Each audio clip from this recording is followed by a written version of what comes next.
Hi friends आपे को मांग रे तेहें आर मिटन कार्टून कॉमेडी वीडियो अगू कते इन हेज आकना। नोआ वीडियो जुदी नेल कते पे कुसिया कान नोआ चैनल लाइक शेयर और सब्सक्राइब दो आलो पे हिड़िया। देला तबे फ्रेंड्स तेहें वीडियो बन स्टार्ट लगे।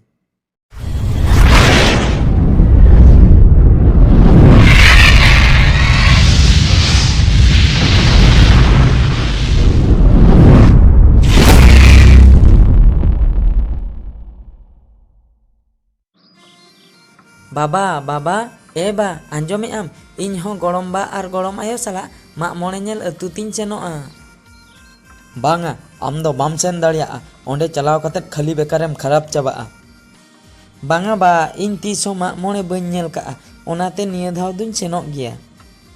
बाबू चेदा बाम बुझेइआ अतुम चला खान अतु गिद्रा सला मेसा कतेत पूरम बेकार उतरोआ और माग मोणे ओना माग मोणे रेदो खाली अतु टोलारिन होड़ हांडी परुआ न्यू कतेत बुल चाबा आको एने सेरेñ आको ओनातिन मेताम कना आलम चला अतु तेदो आई हेट अतु। बेटा चेन एम लई किया अतु दिसोमेम हिरका कना बाजार रेम चक्री किया मेनतेन अतु दिसोमेम हिड़िन किया नुआ दो ठीक बाम कमी आ बेटा आम बाम चला रे हो गड़म गिद्रा दुन इदी तराय गया या नितो जुदी बाय नेलाय ओना को तबे माग मोणे चेद कना चिकाते ठिकायाय पोरेते बुझो कि आम।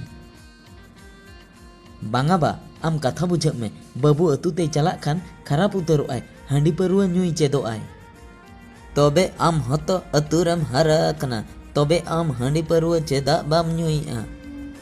इन्या कथा दो बाबा एटा आर नोय गिद्रा होड़ा कथा एटा।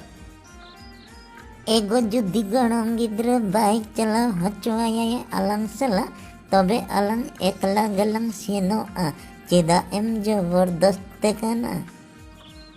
एगो आम दो थिरुब में आम दो नोआ तलारे लई अकोय भेजा का में आम चेन एम बड़ाया अतु दिसम कथा आम दो थिर को में से। बाबू चलो सजो में अलिन सलाते आम दुलिन इदी तारा में अकोय अटकाव में आई देखी इन दो गड़म बा और गड़म आयो सला अतु तीन सेनोआ माग मोणे नेल।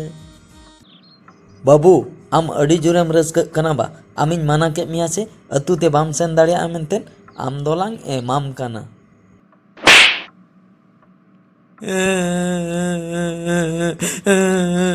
इन दको दालिन कना माग मोणे नेल हो बाको सेना चुइन कना।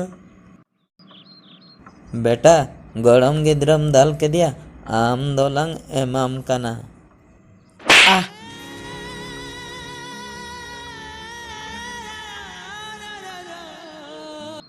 एगो बेटा दो चेदा एम दाले कना बाई अड़ा एकन आलोय अड़ा हचनो तामेंते आमेन दालिया आम होलांग एमाम कना। आयो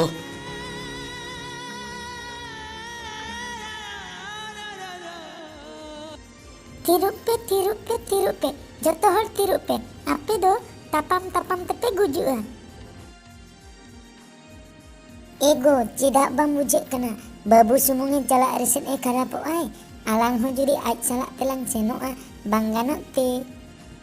आम दो ठीकेम लई का आगो बेकार बेकार ते आबो दोबन खपरी कना बाबू सला ते आलांग होलांग सेनोआ चलो तबे बन सोज लेन गे। बाबा इन दो इक्का कñ में बांग बुझेव कते हाना नवा कथाñ मेता मिया।